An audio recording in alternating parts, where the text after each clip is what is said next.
สวัสดีครับอาจารย์ชูชัยครับสวัสดีครับหมอครับหมอวางบ่เนาะว่างเลยอาจารย์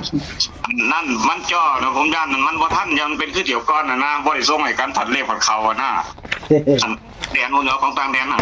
ครับผมบ่หลายตัวดอกหมอเห็นบ่ให้ตุ้ยแล้วล่ะเพิ่นบ่มีโทรศัพท์เพิ่นก็ได้สิไปเว้าเสริมเอาครับ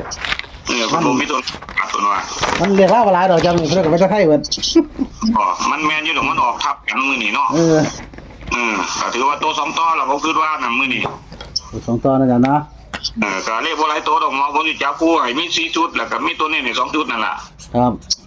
คิดว่าจะปังอยู่หมอพร้อมเดี๋ยวนี้บ่ครับเดี๋ยวก็ลั่งเขียนแป๊บนึงอาจารย์อันหมอสิอัดเนาะหมอสิอัดคลิปรถบ่หรือว่าหมอสิอัดได้อาจารย์เนี่ยอัดเลยบ่อัดแล้วครับโอ้บ่ครับ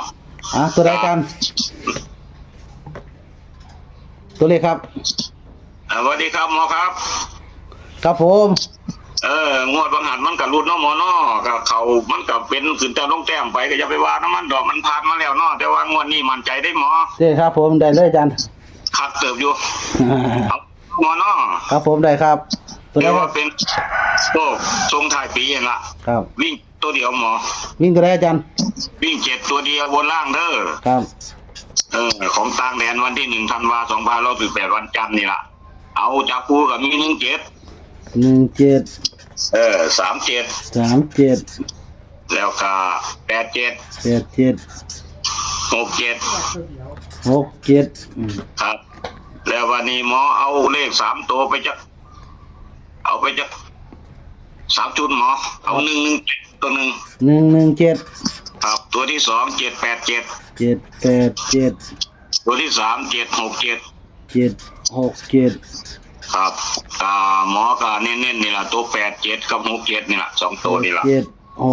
แล้วก็3ตัวนี่ก็เน้นตัว787กับ767นี่ล่ะเป็นเลข5หมอก็767ครับ787นะอาจารย์นะครับเน้น2ตัวนี่ล่ะตัวอันเลขเบอร์11น่ะก็เอาเป็นตัวรองซะเอาผมทวนได้อาจารย์เด้อ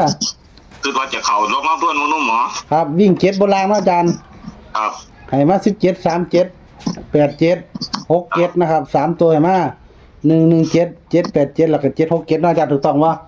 ครับถูกต้องครับขอบคุณอาจารย์หลายๆเด้อนะครับที่แบ่งปันในทางครับมื้อนี้บ่หลายดอกอาจารย์สายด่วนเนาะครับจะต้องขอให้โชคดีร่ำรวยสวัสดีครับโชคดีครับมีโชคกับอาจารย์สุดๆทุกคนเด้อนะครับพี่